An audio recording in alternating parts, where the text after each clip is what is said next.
Bayangkan kamu berdiri di tengah kerumunan orang yang terus menarik perhatianmu, meminta waktumu, menuntut energimu. Kamu tersenyum, mengangguk, dan terus memberi. Tapi ada yang aneh. Dadamu tersesak. Pikiranmu kekau.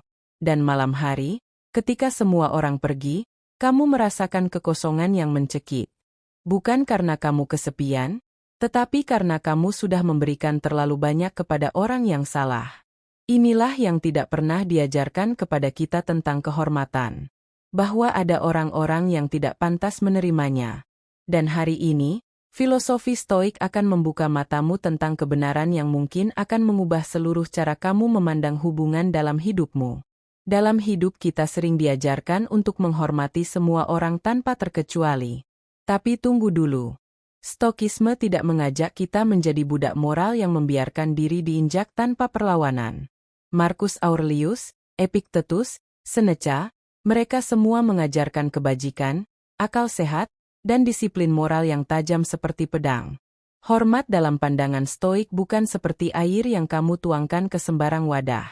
Hormat diberikan bukan karena seseorang menuntutnya dengan suara keras atau manipulasi halus, tetapi karena ia layak mendapatkannya melalui tindakan dan sikap yang berbudi luhur. Maka sangat penting bagi kita untuk menyadari bahwa tidak semua orang pantas diberi ruang, perhatian, atau bahkan kehormatan dalam hidup kita. Sekarang dengarkan baik-baik. Bukan berarti kita membenci mereka. Bukan pula mengajak untuk merendahkan siapapun dengan kesombongan atau kekejaman. Namun Stoik melihat kehidupan dengan jernih, seperti melihat air yang tenang tanpa ilusi. Jika seseorang merusak ketenangan batin, menjatuhkan nilai moral, dan membawa kita menjauh dari kebijaksanaan, kita harus menetapkan batas. Ini bukan tentang menjadi dingin atau kejam. Ini tentang menjaga martabat diri yang merupakan harta tertinggi yang kamu miliki. Hormat adalah penghargaan tertinggi terhadap nilai moral seseorang. Apabila ia tidak menjunjungnya, maka tidak ada alasan bagi kita memaksakan rasa hormat itu. Pemahaman ini akan membebaskanmu dari perasaan bersalah yang selama ini mengikatmu pada hubungan yang meracuni. Mari kita mulai dengan tipe pertama yang sangat berbahaya. Mereka yang menginjak harga dirimu. Kamu tahu siapa mereka? Orang-orang yang dengan sengaja meremehkanmu, menganggap dirimu rendah, atau memperlakukanmu seolah kamu tidak berarti apa-apa. Mereka melakukannya dengan berbagai cara. Kadang melalui kata-kata yang dibungkus dalam candaan. Kadang melalui tatapan merendahkan. Kadang melalui sikap mengabaikan yang membuat kamu merasa tidak terlihat. Filosofi Stoik mengajarkan self-respect sebagai fondasi karakter. Ini bukan narsisme atau kesombongan. Ini adalah penghormatan yang sehat terhadap nilai diri yang tidak bisa diganggu-gugat oleh siapapun.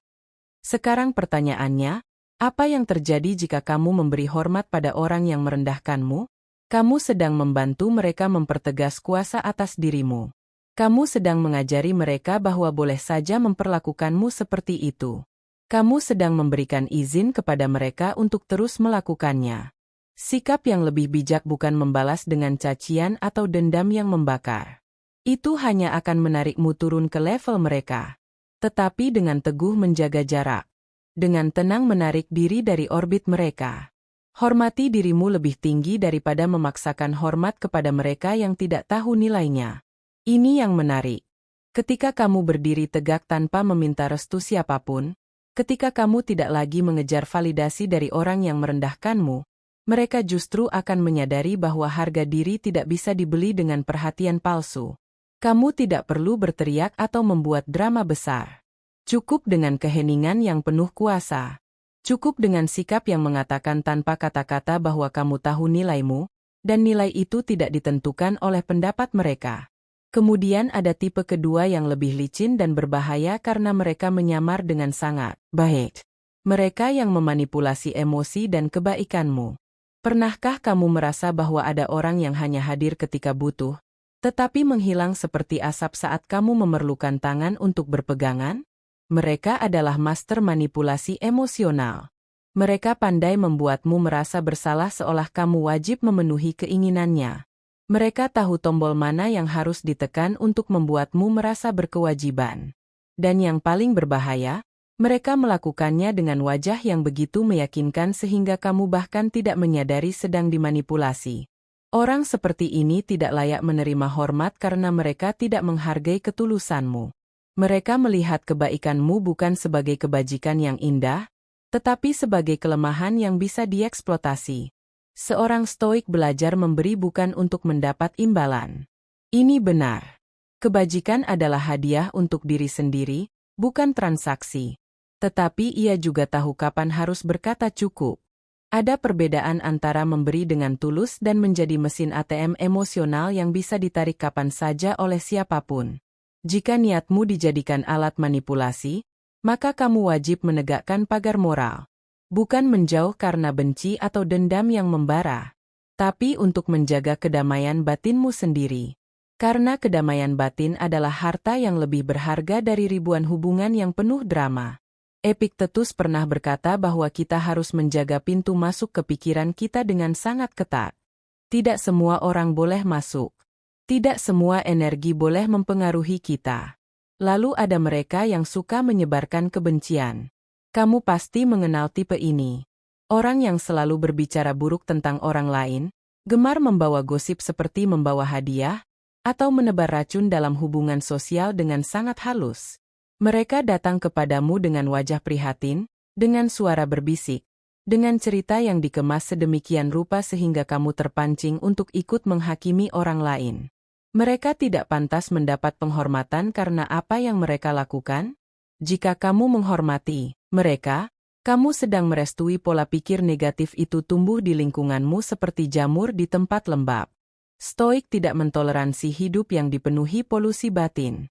Mereka memahami bahwa pikiran adalah taman yang harus dijaga dengan hati-hati. Jika kamu membiarkan benih kebencian ditanam oleh orang lain, suatu hari nanti kamu akan menuai panen yang pahit. Bijaklah menempatkan mereka. Dengarkan seperlunya jika memang harus mendengar karena sopan santun sosial, namun jangan jadikan mereka panutan. Jangan biarkan kata-kata mereka meresap ke dalam sistem kepercayaanmu.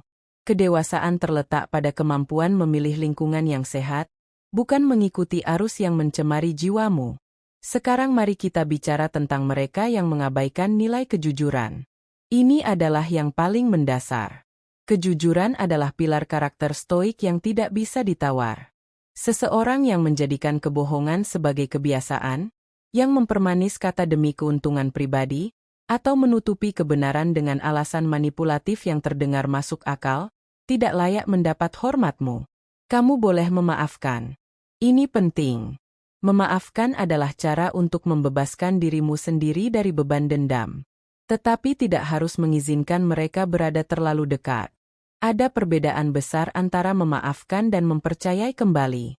Hormat diberikan kepada mereka yang memegang integritas seperti memegang nyawa mereka sendiri, bukan kepada mereka yang meruntuhkannya demi kenyamanan sesaat. Marcus Aurelius dalam Meditations-nya menulis bahwa kebenaran adalah satu-satunya mata uang yang memiliki nilai abadi.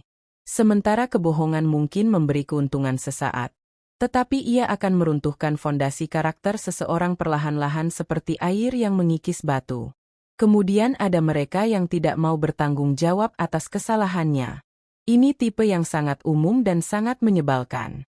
Ada tipe manusia yang selalu menggeser kesalahan pada orang lain seolah dirinya tanpa celah, seolah ia adalah malaikat yang turun dari langit yang tidak pernah melakukan kesalahan. Mereka menghindari tanggung jawab seperti menghindari wabah. Mereka mencari kambing hitam untuk setiap kegagalan dengan kreativitas yang luar biasa. Atasan yang buruk, cuaca yang tidak mendukung, teman yang tidak membantu, nasib yang tidak berpihak. Selalu ada alasan eksternal untuk menjelaskan mengapa mereka gagal. Seseorang yang tidak mampu mengakui kesalahan tidak akan pernah berkembang. Ini adalah hukum kehidupan yang tidak bisa dihindari. Pertumbuhan dimulai dari pengakuan bahwa kita tidak sempurna, sehingga penghormatan padanya menjadi sia-sia seperti menyiram tanaman plastik. Stoik melihat tanggung jawab sebagai bentuk kedewasaan batin yang paling tinggi. Jika seseorang menghindarinya, ia belum layak menerima penghargaan moral apapun darimu. Kamu tidak perlu kasar atau merendahkan mereka. Cukup dengan tidak menempatkan mereka di lingkaran dalam kehidupanmu. Cukup dengan tidak memberikan kepercayaan pada mereka untuk hal-hal yang penting. Lalu ada mereka yang mengukur nilai manusia berdasarkan materi dan status. Dalam kehidupan sosial yang semakin kompetitif seperti penyakit yang menyebar, tidak jarang kita berjumpa dengan individu yang menilai seseorang bukan dari karakter atau integritas moralnya, melainkan dari apa yang melekat secara materi. Jabatan, kekayaan, kepopuleran, atau atribut duniawi lainnya yang berkilau di permukaan. Stokisme menegaskan dengan sangat jelas bahwa hal-hal eksternal adalah indiference, sesuatu yang tidak menentukan kualitas sejati seseorang. Mereka adalah aksesori hidup, bukan esensi kehidupan. Orang yang memandang manusia berdasarkan materi tidak akan pernah menghargai kedalaman pikiran, ketulusan hati, atau nilai kebajikan yang sesungguhnya. Mereka memberi hormat hanya kepada mereka yang dapat menguntungkan dirinya. Dan ini yang paling menyakitkan, saat kamu tidak lagi relevan bagi mereka, saat kamu kehilangan jabatan atau kekayaan, sikap mereka berubah seketika seperti membalik telapak tangan. Terhadap tipe manusia seperti ini, rasa hormatmu tidak perlu diberikan dengan mudah.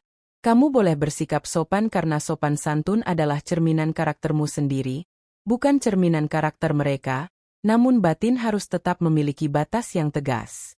Kebijaksanaan mengajarkan bahwa nilai manusia bukan pada pakaian yang ia kenakan atau mobil yang ia kendarai, tetapi pada pikiran yang ia pelihara dan tindakan yang ia ambil ketika tidak ada yang melihat. Hormati mereka yang memegang prinsip dengan teguh seperti pohon yang berakar kuat, bukan sekedar mereka yang memegang harta yang bisa hilang kapan saja.